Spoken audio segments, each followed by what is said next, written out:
And we're live. Ben, how you doing? Doing great. How you doing tonight? I'm doing good. I'm ready to talk about this actually might be the most pertinent topic I've brought about. What has government done to our money? Given the current inflation, this is probably the most important book I've done right now. Yeah, I read it about a month ago, and it was like very relatable to everything that's going on right now. Yeah, our inflation rate right now is insane. So kind of going to this is one of those, like Rothbard was great at writing a book that was like not for the scholars. He's just like, hey, what has the government done to our money? Yeah, laying it out as it is. Yeah, like this is what government has done to your money is. I think my copy is only 109 pages, so it's like something you hand out to someone they can read in a day. Oh yeah, I mean, and it's arguably one of the better books on money. Like I'm reading Mises' Syrian Capital, I think it's called. No, Syrian Credit.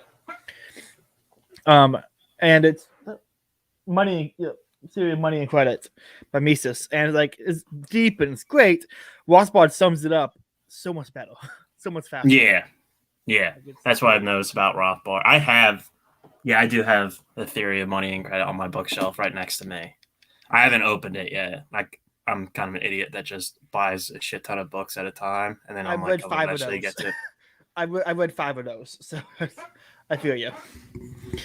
Like you buy a book and you're like, I'll read this eventually, and you just keep buying books. So before we get into the book, I'd like to talk a little bit about you. So, how's you get into Liberty Space? What kind of libertarian are you? That's just way. I guess probably about 2 years ago, I was probably more like a the blah blah blah socially liberal socially liberal, fiscally conservative, and then I heard Dave Smith on I think it was Rogan about a year ago, and then I started diving into Rothbard, Mises, and Hoppe. Nice. I'm kind of more leaning towards towards Hoppe because I grew up in a conservative household, so I was Roman Catholic growing up and everything like that, and Hoppe just relates more to me than Rothbard, and that's probably because mostly everything I read so far by Rothbard has been early Rothbard. Yeah, I'm Catholic, and so I'm enjoying reading Hoppe, but I found I can't pronounce his name. Eric Vaughn. I'm not even gonna try, but he was a contemporary of Mises who wrote about monarchy. And so he's he's a neo-Thomist. So he was a straight up Catholic philosopher type dude who wrote about monarchy and was friends with Mises. So it's a perfect combination of all the great things I like to study. But there's just cool. So many books to read. There's so many books, so many lectures. I could spend the next 6 months just doing nothing but reading and studying, and I would still have a year or two more to keep going. There's just so much to study. Yeah, I pretty much have just been recently, other than what has government done to our money, I've been really getting into Hoppe. I just read Democracy, the God That Failed, A Short History of Man, and Getting Libertarianism Right in the past 2 months. That's what I'm doing next. Immediately after this one, I'm hopping on a podcast and doing this one. That was a really good book. I really like that one. It was nice and short too. That's what I also like about Hoppe too, where it's not Mises' books are huge. Yeah. But the what did I say? Have you read any of Lou Rockwell yet? Yeah. I read Against the State and Against the Left. Against the Left might be Getting Libertarianism Right, and Against the Left are two books every libertarian should read. Yeah, they are. Yeah, I think you should, on my old Twitter account. I think you shared that. I commented on it. I'm those 2 books changed my mind on libertarianism. They are. There's so many great books. This is what it's the point of book club. There's so many great books to read, and it's I need to have an excuse to read them and do a podcast on them. And so I've done. So let's get into the book a little bit, because I only have about 40 minutes for the next podcast. what has government done to our money? I like how it opens up, kind of going over what is money, because that's not a lot. Like, I was listening to a podcast with some really smart people. Like, they claim to be really smart, and they are pretty smart. But when they came up with the topic of money, and they're like, money is whatever the state says money is, and that's the only way it can work when it's like mandated by law. And it's like, you don't even know anything about money. Yeah, and like the first section of what government has done in your money, Rothbard really goes into all like a bunch of different subjects, obviously. But one of the things that interested me was it kind of like went just like that. You don't need to have money in circulation. That money is just there. Yeah. Like you, Yeah. it's not. I'm trying to think. I'm drawing a blank. So it's like a barter system. You know, like he had an example of like, if I want a sandwich, how am I going to trade economic lessons to the sandwich maker? You know, what if he wants eggs? Like, I can go find a guy who has eggs who wants an economic lesson just to barter with him. And so, like, a barter system can't really work. And so you have to have a currency that is universally is subjectively agreed upon that has value. And you can start trading that value for things as being like, hey, this represents what I offer you, but in a physical representation of something. Which is why gold, silver, and other things. It was, I think Virginia and early America used tobacco. Like, they would do pounds of tobacco as their currency, which is pretty cool. Yeah, and you kind of like learn that like cash and everything is more of just a good rather than a current. Like it's not like it's a currency, obviously, but it's a good too that you can use to trade with everybody. Absolutely, like it's. And when he gets into the parts about like competing currencies and private coinage, like this is a really great book on money, honestly. Like, I'm an economic nerd and I love reading that kind of stuff, and this is a fantastic book on this. Like, if you want to get into like how money operates and works, this is a great starter point to kind of like, oh, I now get the basics to go read Mises or go read Guido Husman's Ethics of Money Production. You know, you have a starting point to get into it all, and that's why it's. And like the different currencies, you kind of can relate to like what we see with crypto and everything now. Yeah, it is kind of fun to kind of like view how money like, excuse me, like before I will into crypto, I was like, you can't have competing currencies. How would that work? And I see how crypto operates. I'm like, oh, absolutely, that's how that would work. Like, it's yeah, like I'm not like an expert on crypto. Like I don't know, but like I don't think anyone really. But at least with like I know with Bitcoin, it doesn't like they can't come out with like a mass amount of Bitcoin at a time. Can't make any more. Like it slowly comes into the market. Yeah, which is kind of nice. It's there's so many cool things about cryptocurrency that people do have like objections to, like SIF, and I get the objections to cryptocurrency, but at the same time, I think it's going to be having a competing currency exchange to crypto is going to be a great way of like self-regulating a lot of problems that crypto has. Yeah, I saw. Do you know who Keith Knight is? Yeah, he's doing a podcast. Yeah, he did I think an interview with Blake Masters, and he made a pretty good point that with cryptocurrency, that you would see it actually would help the dollar with having competition. Yeah, like that is one of the great points that people have pointed out. Like, if you create like private policing that creates competition or school choice or police choice, you have to have the government ones actually have to compete now, which means they're going to either fail, which they will eventually, or they start being better. And the same principle should apply with cash and regular dollar. Like, the government has to worry about competition for where the money goes. Unless they're going to outlaw crypto, they have to find some way to make the dollar actually worth using. Yeah, exactly. And because you can't tax your crypto, they're going to find someone to make the dollar compete, which is going to be interesting to see how it does. Because I don't know how they can even bring it back. But I don't know how they can bring it back from now. What's so far gone? Yeah, I'm not like an expert. I don't know how you slowly fix a currency like ours. There seems to be one of the heated debates with my friends. One of my friends wants the government to gather up everybody's money and burn it and start fresh. I'm like, I don't think that's gonna fly, dude.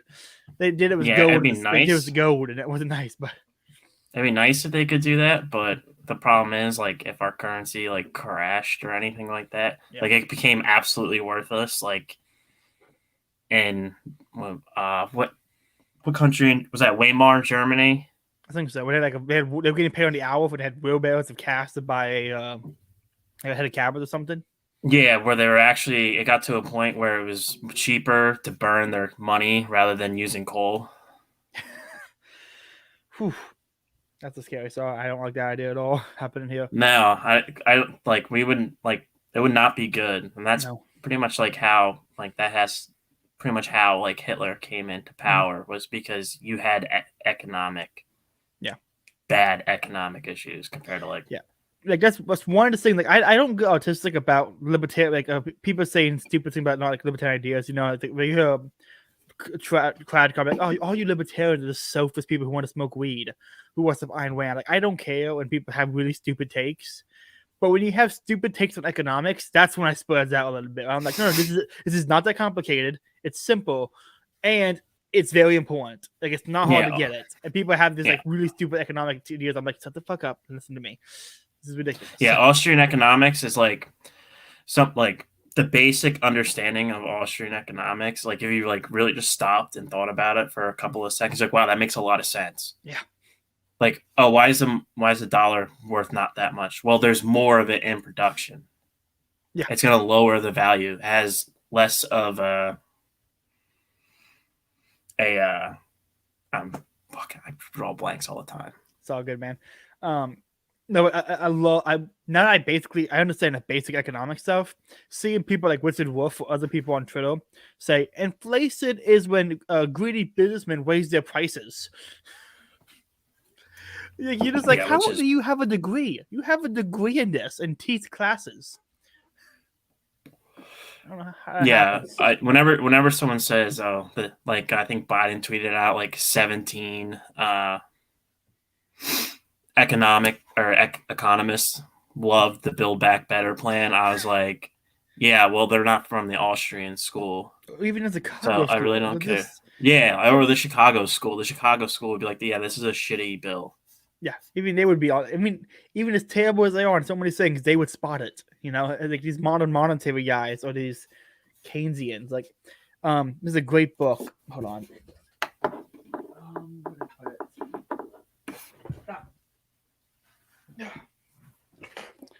Failure of New Economics. Have you read this? Have you heard about this one? No. Okay, so it's written by Henry Hazlitt, and it's basically a systematic, point-by-point refutation of Keynes's books. Keynes's book. Like it goes point by point and disproves everything Keynes says. All right, I think I'll add that to the list. Yeah, it's a great way to like understand Austrian economics as opposed to other economic schools. Instead, it's like learning what the school teaches. You're learning. Oh, this is how it responds to bullshit, and it's fun. Henry Hazlitt, he's a fun guy to read. You know, economics one lesson, economics, just a lot of fun to read Hazlitt. I got both one of my like normie buddies. I'm gonna consider him normie now because I've been like red pilling him for like the past like 2 years. Yeah. And then I got my dad reading economics, and I got them both like, hey, if you want a book on economics, you can get a free copy of two, or you each get a free copy from Mises Institute.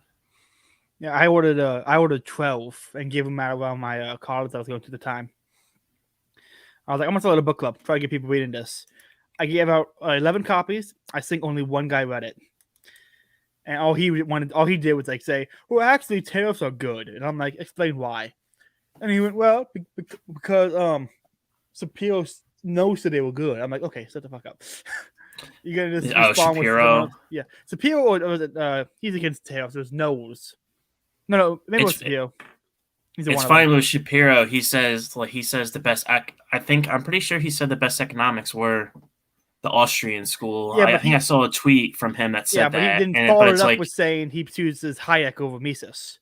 And so it's kind of like, so you basically, not great. Not terrible, but it was like, I think it was Knowles. Maybe it was Michael Knowles who said, he's basically, what's the school?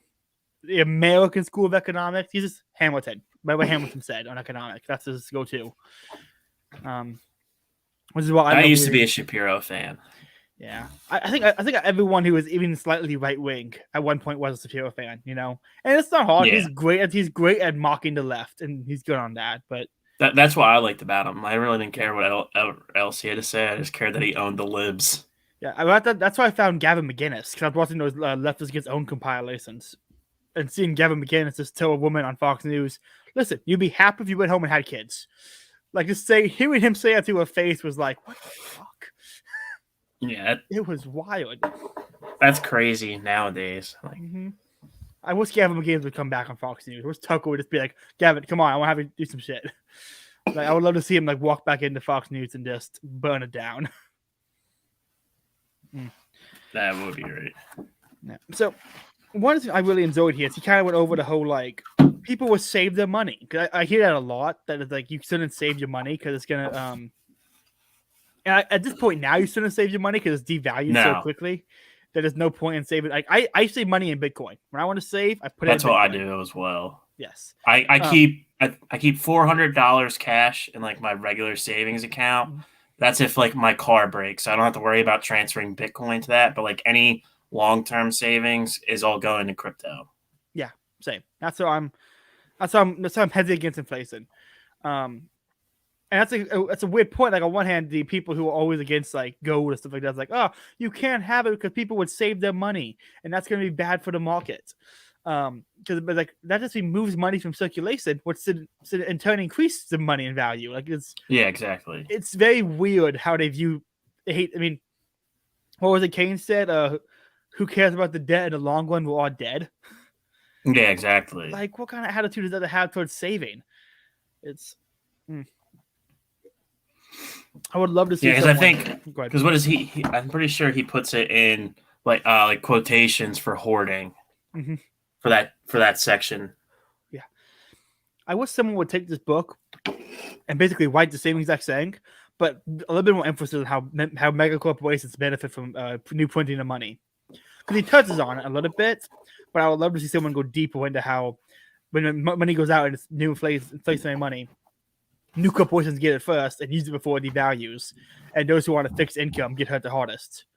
Yeah, the large banks get it, and then the large corporations get it, and then it slowly trickles down to us peasants, and then it's pretty much worthless. Yeah. It's what was it? Michael Mouse told the story of like when he was young buying grapes, he'd go to one end of the market, figure out the price, and walk to the other end of the market. If they were 5 cents cheaper, he'd walk back. Like that is. And when you have inflation happen on that scale, you're fucked. I mean, yeah, like you can see it now when you're going in the stores. Well, it's a mix of supply shortages and everything, but like I bought chicken breast today, and the package is smaller. What was it? I think it's called shrinkflation. Is when corporations or restaurants will shrink the ingredients they have. Yep. To not lose the price. And I figured this out with my mozzarella cheese sticks from Arby's. Tasted worse. And I was like, the government has fucked my Arby's up. They are fucking with my fast food now. This is where I draw the line. Like, yeah, there was one in my home. When I was home for Thanksgiving, I visited one of our local bars. Their specialty in town is they do $1 Coors Lights. And they shrunk the glasses. Ooh, it's those little things you start to notice, and you're like, oh, I saw someone tweet. It's like, I've been going to the same sandwich place every Friday for the past 5 years. It's always been $7.95. Today it was $12.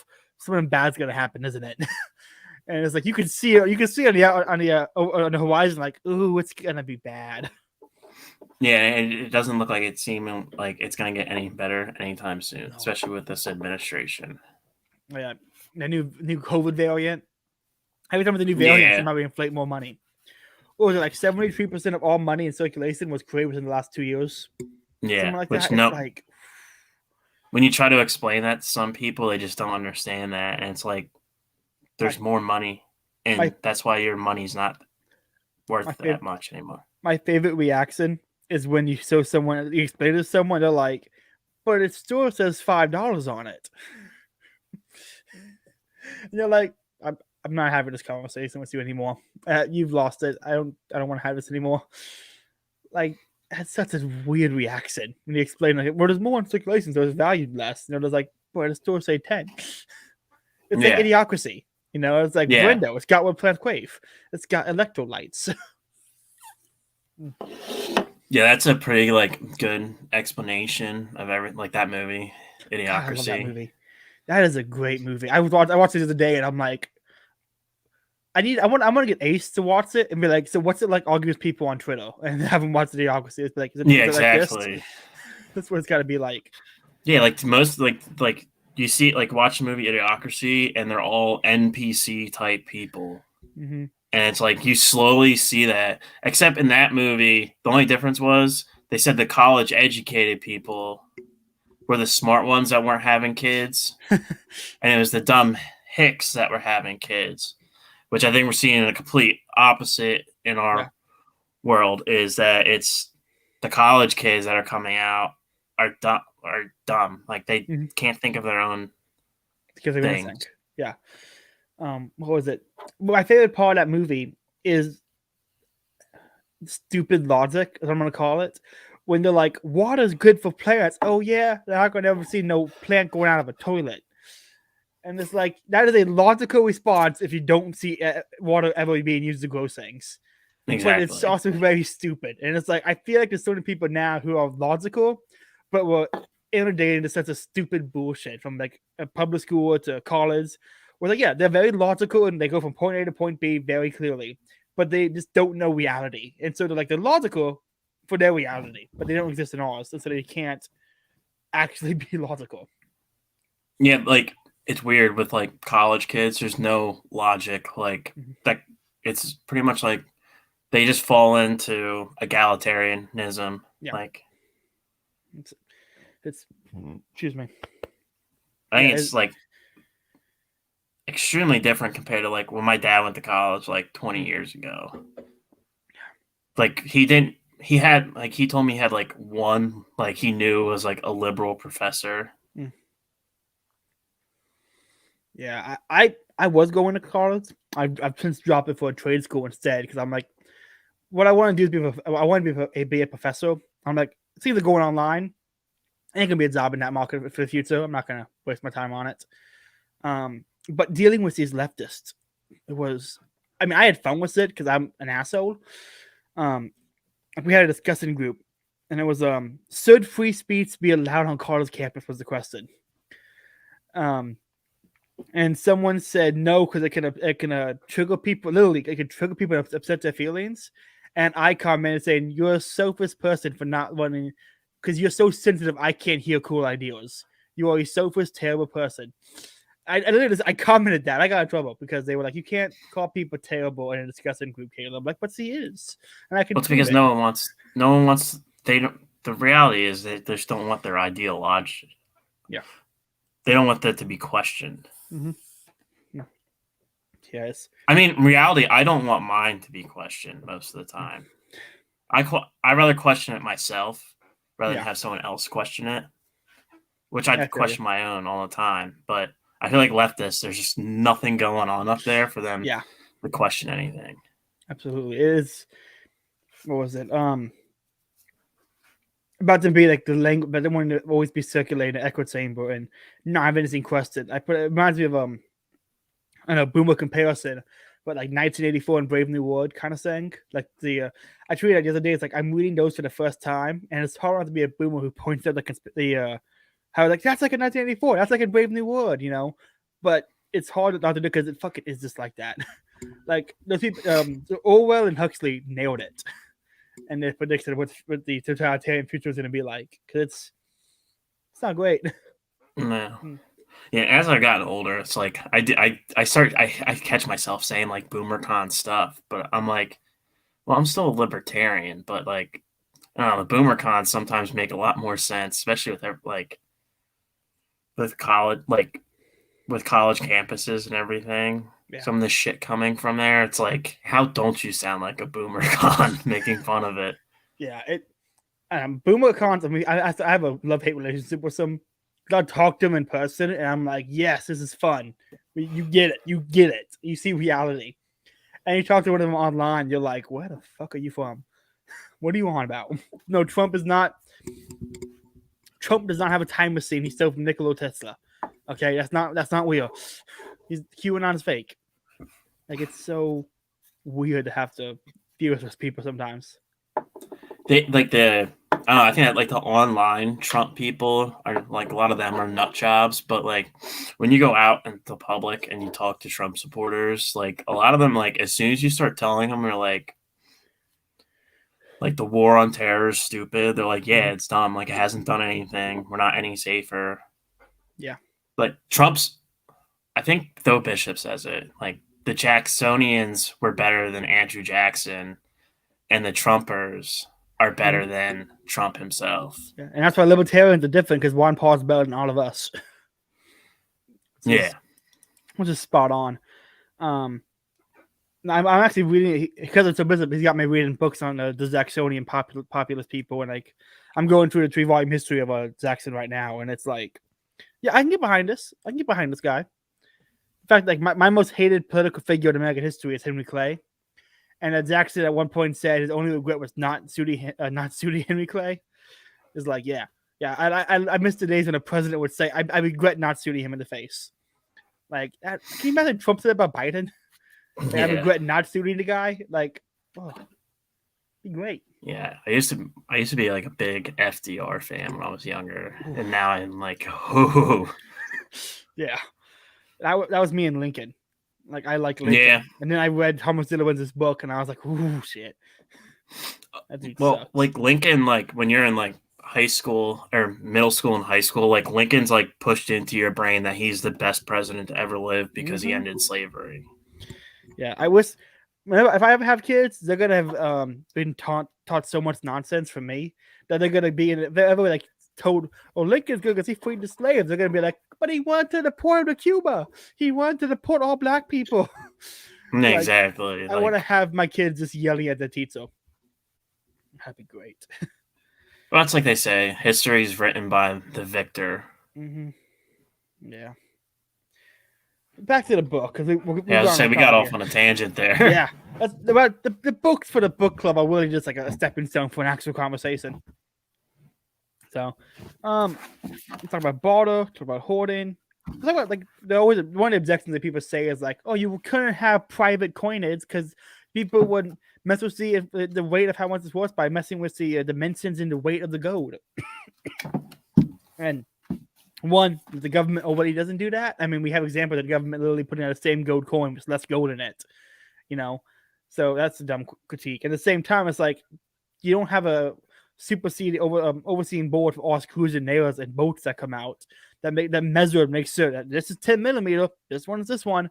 Like, it doesn't happen, and the market works. Yeah. It's again. Well, the thing is, like if it was all private, it would have been. Like if say a bank started counterfeiting their coins, another bank would be able to go after them. Mm-hmm. It's not like now where it's all Federal Reserve fiat. Yeah, no, it is.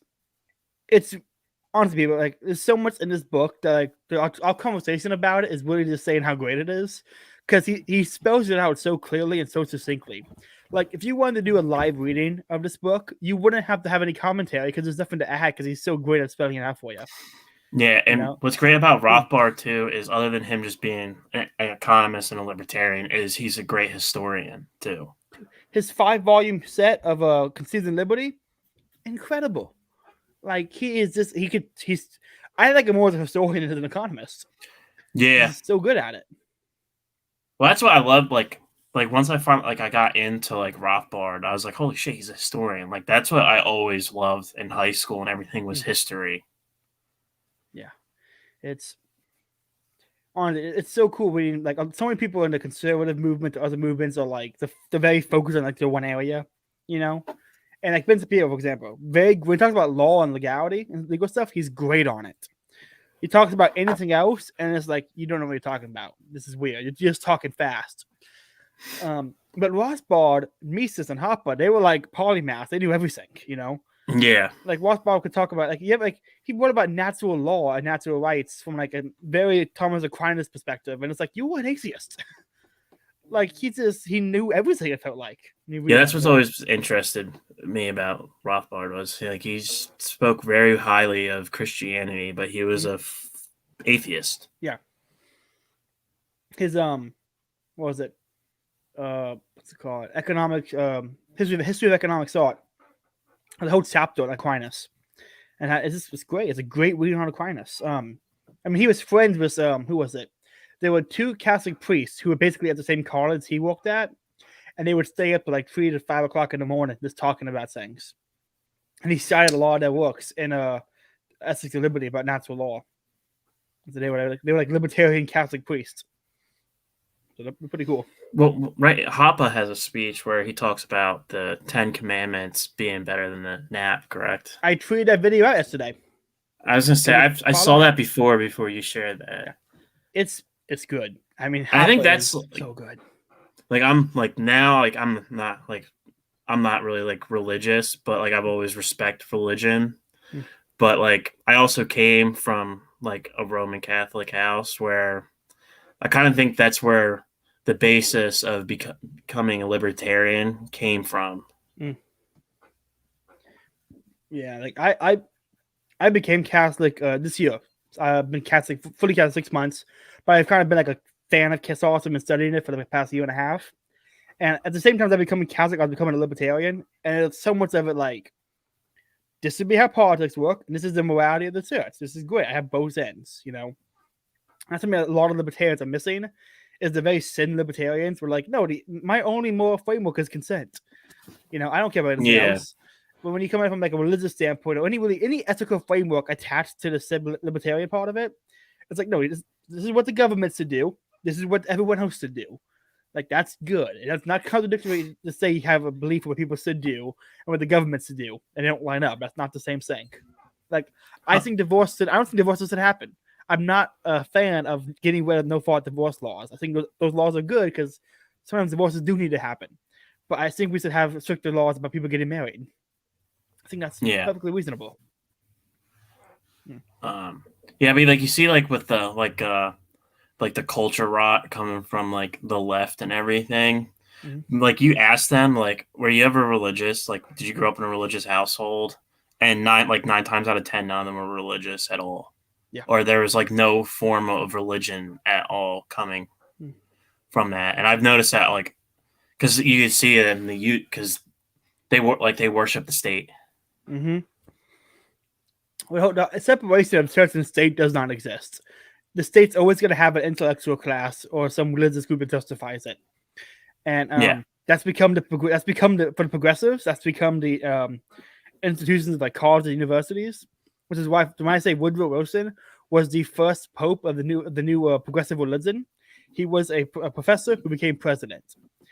Yeah. He was both roles. He was a philosopher king. He was their pope of the beginning of their religion, and it's once you see that the state has an intellectual class, and you see how stupid they are, it's like, oh, white pill. The enemy intellectual class is Steven Pinker and Richard Wolff. This isn't nothing to worry about. Except the worst part about the intellectual class is they're stupid, but they're evil at the same time. Yeah. Which is not a good mix. I wish they were more what's the word? Incompetent. Like, so how do people are so stupid who claim to be so incompetent still get across all the evil things? Like people always say government's incompetent. I'm like, you see the COVID lockdown? That wasn't incompetent. No. You know, like they can be competent when they want to be. One of my conspiracies is the government is deliberately bad at things in order to justify more spending. Like, I think that's very easy for them to think about. Like, yeah, oh, we can't run the schools effectively. We need more funding. How much money the school system has? Is this wildly mismanaged? There's no way that's not deliberate. Yeah, you're right. They're so stupid, but like deliberately stupid. That because in reality, you should run government as a business. It should be like a business. Yeah, but it's just not like that at all. This is why so many people I think were on board with Trump. It's like finally someone who knows how to run something successfully. Well, that's what they thought. Like what everyone thought with Trump was he was going to run the government like a business, but I think that was that actually didn't happen. I think that was helpful because people realized how little power the president actually has. So Yeah, that's the thing that was like useful for people to see. Oh wow, even if we get a guy we like, nothing good happens. yeah, You know, but like they also literally like won't his let him do anything. appointees and stuff. Like some of his appointees were just like John off the Bolton. wall. John Yeah, Bolton. This guy was like the anti-neocon, anti-war guy, supposedly, who didn't assign John Bolton. What is that all about? yeah, Mike Pompeo. Yeah, Yeah, like Rand Paul should have been his uh for VP. foreign affairs. Oh yeah, Yeah. that would have been good. Let's talk about a bit about conservative stuff. What was your opinion of Ted Cruz? I liked Ted Cruz at first. I'm kind of starting to like him now. I'm also starting to like. I didn't like Marjorie Taylor Greene at first either because I thought she was a whack job. But at the same time, they go after the left so hard, Yeah. and I'm really starting to like the American First Republicans, Oh yeah. Nick like Joe Fuentes. Kent. Nick Fuentes for me is one of my favorite people, favorite conservatives to listen to. It's well for Like, me. do you know who? Oh, sorry. Go ahead. Well, say for me for Ted Cruz is like when once he grew out the beard and he realized, oh wow, being like Trump is successful, and he adopted like the best parts of Trump. He really was like, okay, this is what he is now. This is what's good. When he was trying to be like a Mitt Romney esque type guy, this wasn't working for him. He looked like a used car salesman. I didn't trust him. But Yeah. I feel the same exact way. yeah, but now this is so verdict with Michael Knowles. It's a pretty good show. It's fun to hear someone break down the news of the day who is inside the system. You know, Yeah. it's interesting to listen to. Yeah, something like the new like the American First conservatives, like Anthony Sabatini. I'm a huge fan of him. Blake Masters, Joe Kent. I think Joe Kent. Yeah. What was it? When it comes to these new white people, John Doyle and Nick Fuentes, those are my guys I like to listen to. And I feel like both of them, if they just read some Hopper and just like my problem is my problem with most conservatives is they're unionists and the universalists. They want their system everywhere. Yeah, If they were just content to keep their local system, I'm more likely to live with them than I am with most libertarians. that's how I feel. I could handle living in a conservative area. Yeah, it's when they make it federal and try to force it on everybody else that it seems to get out of hand because they actually trust the government not to blow back on it, you know, and be deliberately terrible to grow its own size. I mean, the degeneracy grows the state. They're gonna do what they can to make it more like. I'm writing a book how the state is destroying the family and why. And one of the points is the degeneracy grows the state. And like you start off a conservative, like no, you keep like for example, Scott Hahn. He's a Catholic theologian and conservative guy, really smart. He wrote a book about how important marriage was for society, and he says like the reason the government is getting bigger is because the family and church used to be the house care and the neighbor and the babysitter and everything, and now you've gotten rid of all that. Now the state has to step in and do it. And he's like, he's spot on. But he says, so what we need to do is have the government outlaw gay marriage again. And it's like, no, because the government wants gay marriage because they want degeneracy. They want more things that are going to lead to more government funding and more government spending. And so you're putting your face in an institution that literally causes all these problems. Yeah, like the Fed is a perfect example of what's destroyed the family. Like, probably, I want to know how many divorces have been about money. And also at the same time, look at like kids too.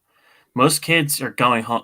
They're not going home to their mom at the end of the day. They're going home to a babysitter, or if they're old enough, their mom's not at home, so they can get into like whatever trouble they want to get into after school without pretty much any repercussions. Yeah, there was I think it was Dave Smith who said if conservatives blame the Fed for things, like here's a good example.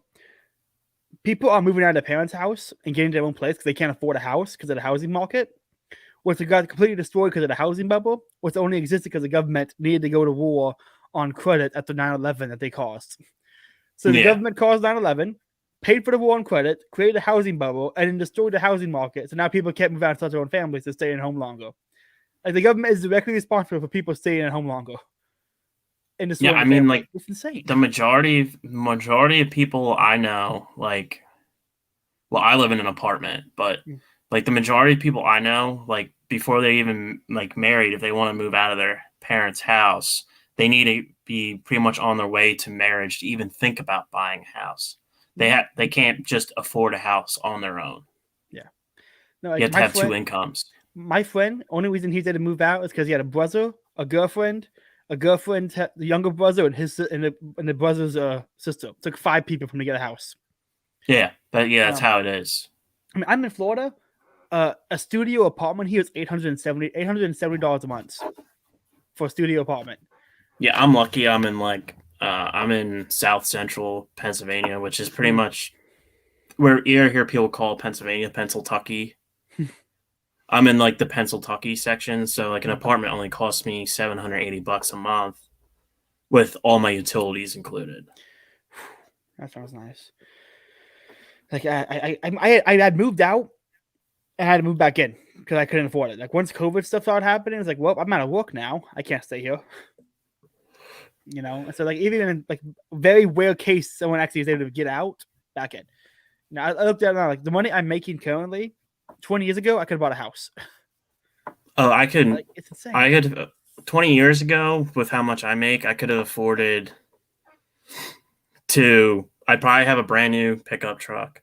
I'd have a pretty nice house, and I'd probably still have spending cash. Yes, Now it's I have to like make this like since it's just me, I don't want to buy a house really because I want to be able to move too. yeah. Like It's if we ever like if this like ever have draconian lockdowns again in this state, and it's a long period of time, I'm gonna try to move. man, Florida's open. Florida is the place to be. That's I either eventually want to move south. I can't. Well, not. I kind of want to move Midwest. Midwest is nice. It's nice over there. Like Montana. I still like having the cold and everything. Yeah, we don't have that down here. We have hot and hotter. Did you grow up in Florida? Born and raised. Yep. Yeah. I've only left the state like 5 times. I don't travel. I visited Florida. By the time the week was over, I was over the heat. Yeah, so I went in the middle of the summer. Ooh, no, it's dangerous. I mean, I work in the sun all day, and it's like dangerous. It's too hot. What was I gonna say? That's one thing. Like, people think economics and government dealing with money is so like you see where you were 9 porn. Like, it's not one of the worst things that matter. Like Matt Ross had a great tweet. No, terrible tweet. He said, I'm talking about how the government is destroying the family, and I have libertarians talking about the Federal Reserve and economics in the comment section. It's like, yes, because that's what caused the destruction of the family, Matt. That literally is what caused it. Like it's the whole like once you start getting into like Austrian libertarianism, almost everything turns into it's built around economics. Yeah, it's not. Oh, we have a government and economics are completely separate, and like they don't matter. But no, they're really actually the most important thing possible. Yeah, it really is crazy to me how many people undervalue economics. Like people like economics is nothing that matters. It's not important. Like how many divorces are due to like financial stress? Like probably most of them. Yeah, like there's so many side effects of like bad economics destroying everything, and like these like conservatives will say they hate socialism, love capitalism, and not understand, and then say economics isn't important. It's like, okay, you're against socialism, yes, but the government has socialist economic policies. That's not the same thing. It's like, what do you mean? Like socialism is an economic policy, and emulating socialism now it's economic policy. Yeah, that's not important, but I'm against socialism. It's like, what part of the it majority of them, the majority of them don't even know. They're like this, like the lockdowns and shit. They're like, well, this is communism. Like, no, that's fascism. Yeah. Oh, we live in. I said this the other day. It's like, I talking to my boomer friends, and I was like, America's been fastest for like a long time. Because I defined fast. Mussolini defined it: the coming together of corporate power and state power for one goal. And like That's what fascism is. I'm like, yes. What do you think this big tech stuff is? Yeah, it's Like, fascism. It's not fascism. communism. Yeah. I hate when people say fascism is any form of right wing authoritarianism, and it's like, no, just the fuck up. I don't. There's so many people. I'm not willing to have conversations with people anymore. They'll say something. I'm like, you're not worth talking to. Didn't originally Murray Rothbard call fascism right wing?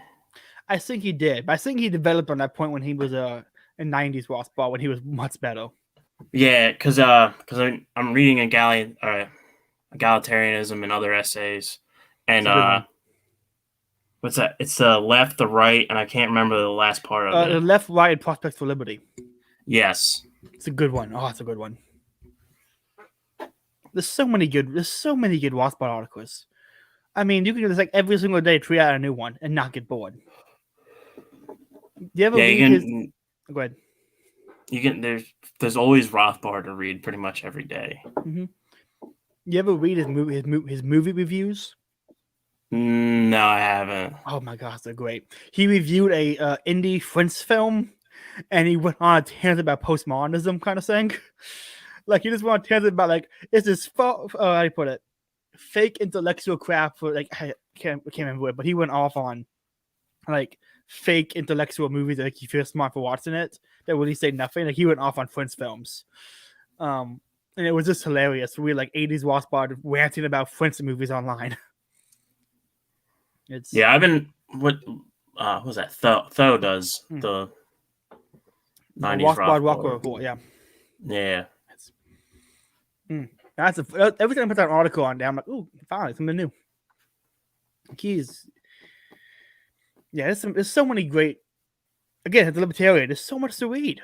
You know, like there's so many things you can read and learn about. I've never heard like I talk to like a conservative and they're like, "Oh, I read this great book," and they'll, or just like a typical boomer con. They're like, "Oh, I read this great book." Best conservative book ever written. Crippled America. This is the book Donald Trump put out when he's running for office. Here's one of his typical campaign books. Literally every chapter is the same thing. It's Social Security. No, not Social Security. It's like foreign affairs. The people in charge suck. They don't know what they're doing. I have a big dick. I'll be better. I won't touch Social Security. That's every chapter. How great he is, how stupid they are. I won't touch Social Security. Yeah, Trump brought hilarious. Like he might have like not been great, but like he brought like a right. He created a right that actually wants to finally push back. Yes, that's why I like Trump. I think if Trump ran again, I don't know if he will, but I wouldn't be opposed to it. I would not be opposed. No. I think if he ran again, the left would freak out so much that'd be fun. And two, the establishment would be so scared they'd rig the election even more. And I would love to see him end up being like, hey, that's more votes than people who are eligible to vote in the first place. Like, yeah, I think like the next time it would be like completely obvious. Yeah, that's why I think. That's why I don't know if they do the same with anybody else, but if Trump did, they overcorrect, and that might just be the thing at top of the system. That might just be like the biggest red pill ever was like, hey, more people voted in our life. You know, like that would the whole establishment is scared because what Trump brought to the movement was everyone's tired of the Bushes and those types. Mm-hmm. He ended Clinton dynasty and the Bush dynasty in one year. Yeah, you're not gonna see any Bush type Republicans get unless they run like Trump. Mm-hmm. Yeah. But everyone knows Bushes are full of shit nowadays. Mm-hmm. Absolutely. Well, we are running out of time. I got to the podcast in a few minutes. All right. Ben, this has been a lot of fun. Where can people find you at? Right now, my normal Twitter that I use is suspended. It's at Ben D1CKY. That's my main Ben Dickey. That's my main one that I typically use. And then I just started a Substack recently. Nice. It's called Navigating the Clown World. and it's just navigating.substack.com. I will text you a link to that one, and I'll put it in the description tomorrow. All right, awesome, thanks. It was great talking to you. A lot of fun, man. Well, guys, I'm not going to say what it is because you know what the show is. Have a good night.